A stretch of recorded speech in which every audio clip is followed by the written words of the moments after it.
참으로 고마우신 하나님 앞에 감사를 드리지 아니할 수 없습니다. 여러분, 세상에서 가장 슬픈 사람이 어떤 사람일까요? 세상에서 가장 슬픈 사람이 이런 사람이랍니다. 제가 한번 그림을 보여드릴게요. 여러분이 보신 이 그림을 통해서 슬픈 사람 아닙니까?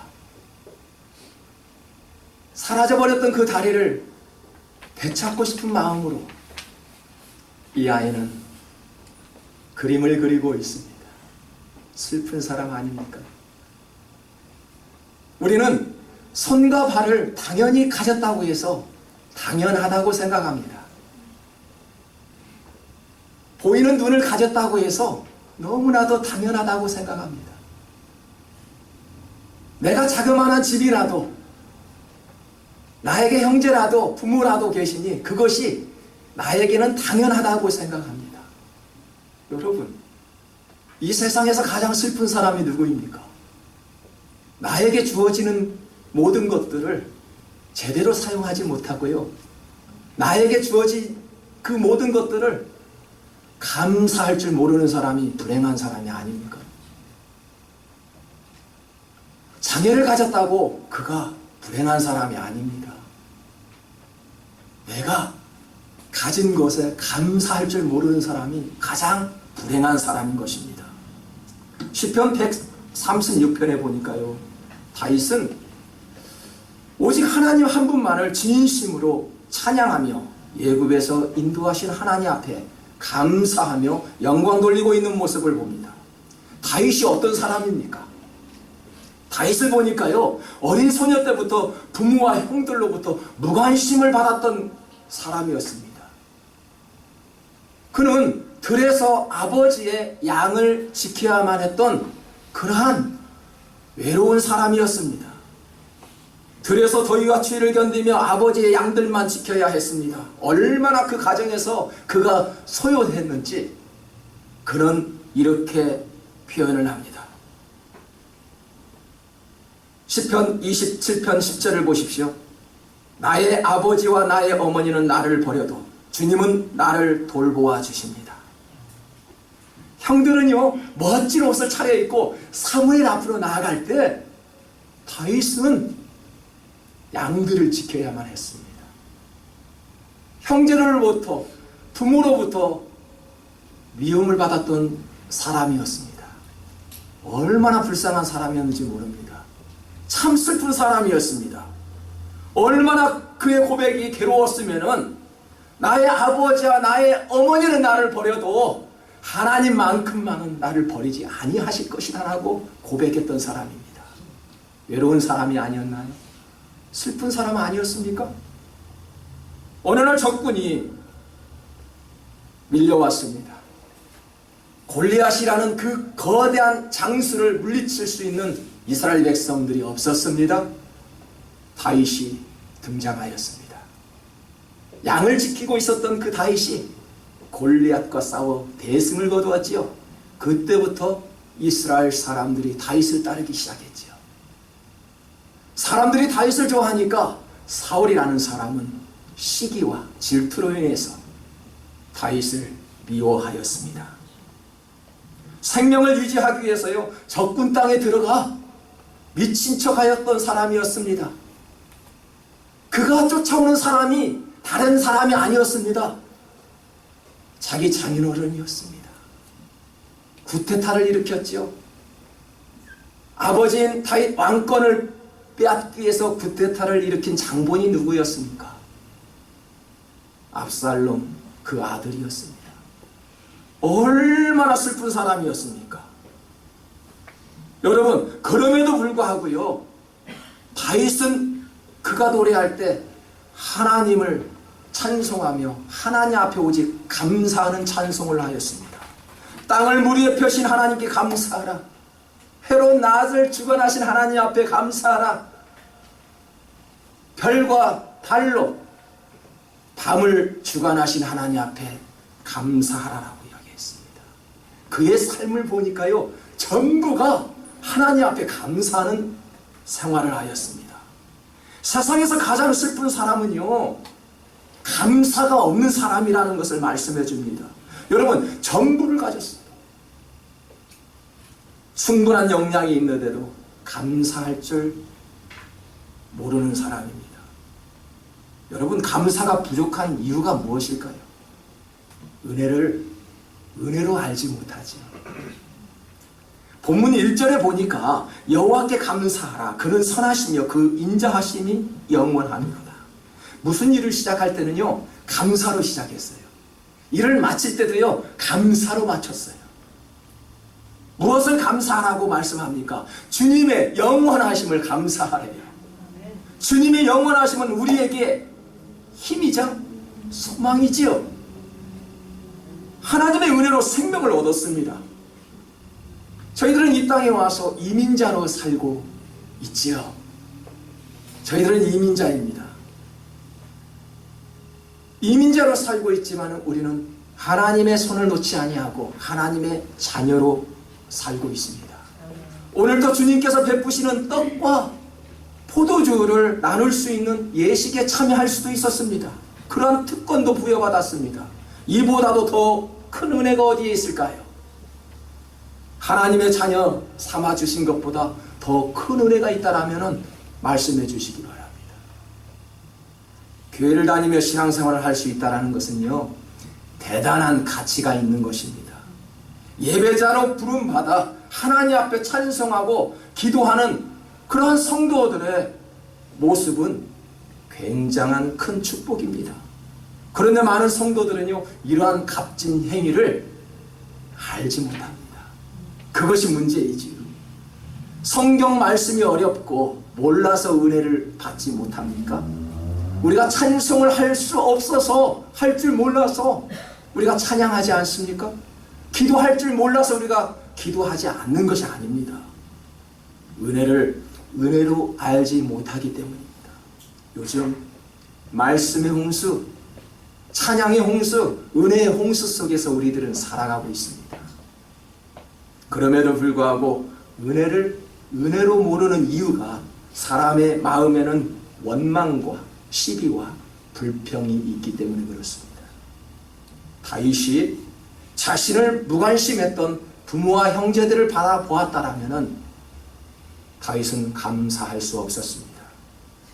형들은 좋은 옷을 입고 왕이 누가 될 것인지 선거를 하는 그 과정 속에서 나아가지도 못하면서 양만 지켰던 다윗, 그것을 불평하였다라면 오늘 감사의 시를 쓰지 않았을 것입니다.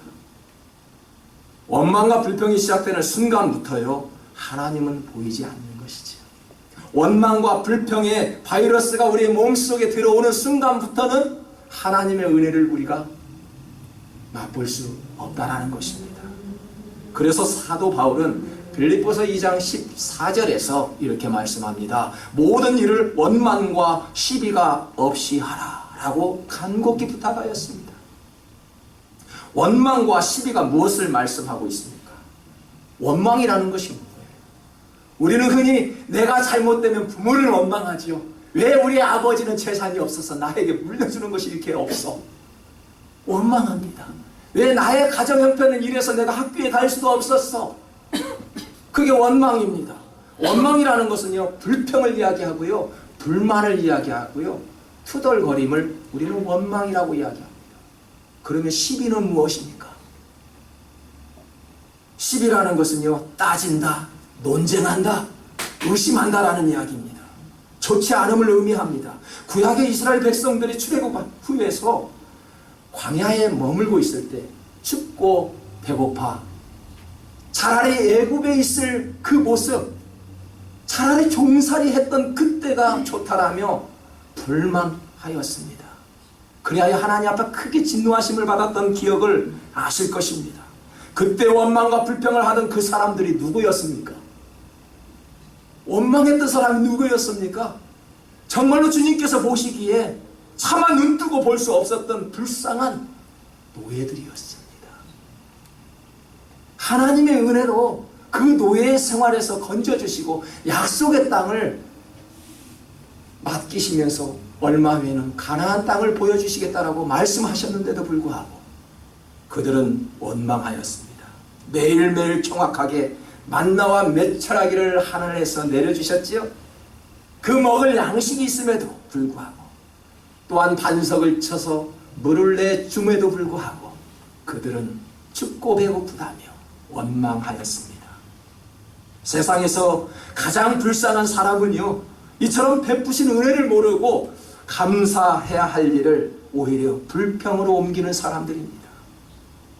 아무리 가치 있는 보배를 가지고 있다고 해서 그것을 보배로 보지 못한다는 것은 아무 소용이 없습니다. 이사야 43장 4절에 보니까 너가 내 눈에 보배롭고 존귀하며 내가 너를 사랑하였은즉 내가 내 대신 사람들을 내어주며 백성들이 내 생명을 대신하리니. 하나님께서 자기 백성을 향하여 하시는 말씀이지요. 눈에 넣어도 아프지가 않대요. 이런 말씀을 누가 합니까? 부모님들이 잘합니다. 내 자식 내 눈에 넣어도 아프지 않는다. 아마 이 말씀에서 비롯된 이야기가 아닌가 싶습니다. 눈에 넣어도 아프지 않은 것이 있다라면 자식이지요. 우리도 하나님의 자식입니다. 하나님께서 눈에 넣어도 아프지가 않으신대요. 그래서 우리가 조금 전에도 성찬예식을 통해서 이런 찬양을 하지 않았습니까? 나는 보배롭고 존귀한 주님의 자녀라 라고 찬송하였습니다. 내가 보배이니 하나님이 나를 선택한 것이 아니죠. 하나님이 보배이니 자식된 내가 보배가 되는 것이 아닙니까? 내 부모가 보배이니 내가 보배가 된 거 아닙니까? 내가 보배가 되었다라고 해서 하나님이 선택한 것이 아니죠. 하나님의 자녀이니 우리가 보배가 된 것입니다.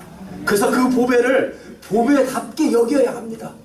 내 자신은 내가 보배라고 인정하는 사람만이 하나님의 자녀요, 아버지의 자식이 되는 것입니다.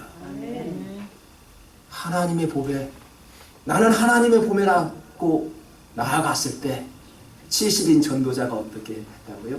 돌아올 때 기뻐 뛰며 주님 앞에 돌아왔을 때 예수 그리스도의 이름으로 나아갔더니 귀신들도 덜덜 떨더라. 너무나도 좋아했습니다. 하나님의 자녀인 우리가 보배라고 인정된 사람들 세상에 나아가 보십시오. 빈손 들고 나아갈지라도 예수 그리스도의 이름으로 나아가는 자는 당당하고 멋지게 살아가는 것을 볼 수 있습니다. 왜요? 하나님의 은혜가 우리의 마음속에 주어져 있기 때문에 그렇습니다. 사랑하는 성도 여러분, 사도 바울이 내가 나 된 것은 하나님의 은혜라고 이야기하였습니다. 예배소서 1장 1절에 보니까 사도가 된 것은 누구의 뜻이라고요? 하나님의 뜻이라고 말씀하였습니다. 사람이 시켜서 내가 나 된 거, 내가 열심히 해서 지금 내가 되었다라는 거, 그렇게 혹시 생각하십니까? 여러분의 직분 사람이 주었다라고 생각하십니까? 하나님께서 주신 직분이라고 사도 바울이 고백했던 것처럼 하나님께서 주신 직분이라고 생각할 때 충분히 감당할 수가 있죠. 사람이 시켜서 한다고 하니까요, 지치고 힘들고 상처받고요, 진짜 보배가 가짜로 둔갑해버린다는 것입니다. 여러분, 참된 보배는요, 진흙탕에 가서 빠져 있어도 건져내면 다시 보배 되지 않습니까? 우리의 모습들, 하나님의 자녀들 모습들 세상에 살면서 얼마든지 수렁에 빠져 넘어갈 수 있지요. 그럴 수 있습니다. 하지만 하나님께서 건져내셔서 하나님의 깨끗한 손으로 그 보혈로 씻어주신다면 또다시 보배가 되는 줄 믿습니다. 저와 여러분은 그처럼 하나님의 값진 보배입니다. 여러분, 청소하는 직업이면 어떻습니까?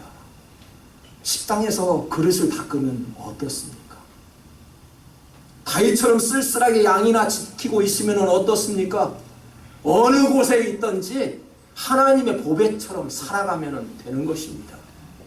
무슨 일을 하든지 하나님의 보배처럼 사용되면 좋은 것입니다. 하나님의 자녀로 보배처럼 살아가면 우리는 그것으로 만족하면 됩니다.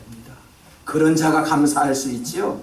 감사를 잘하는 사람들의 특징이 있다면 주어진 상황에서 아무 불평 없이 그 자리를 묵묵히 지킨다는 데 있습니다.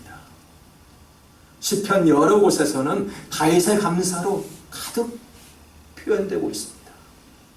환경이 좋았을 때나 또한 환난 중에서나 그 인생의 초점을 보면은 감사드리는 것이었습니다.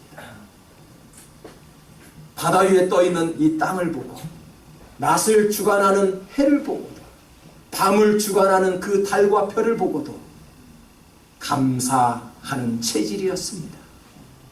인생의 주인이 내가 아니라 하나님의 것이라는 것은 인정할 때 감사가 주어지는 것이죠. 우리의 모든 것은 하나님의 은혜라는 고백을 할 때에 비로소 감사가 시작됩니다. 저와 여러분, 감사의 계절을 맞이하여 우리들은 어떠한 마음으로 오늘 이 자리에 나오셨나요? 예배를 드리는 자의 가장 큰 특징, 감사하는 마음이지. 예배는 아무나 드릴 수 없는 것입니다. 예배는 하나님의 백성만 구원받고자 하는 그런 성도들만 예배 드릴 수 있는 것입니다. 그렇기 때문에 여러분이 예배 드릴 수 있게 되었다는 것은 놀라운 신분의 변화가 있었다는 것입니다. 성도는 감사할 수밖에 없는 하나님의 자녀입니다. 많은 행복을 누리고서도 오늘날 감사할 수 없다면 그가 바로 슬픈 사람입니다. 오늘 작은 일에도 감사하면서 그 기쁨을 발견하는 감사의 계절을 맞이하는 저와 여러분 될 수 있기를 주님의 이름으로 축복합니다.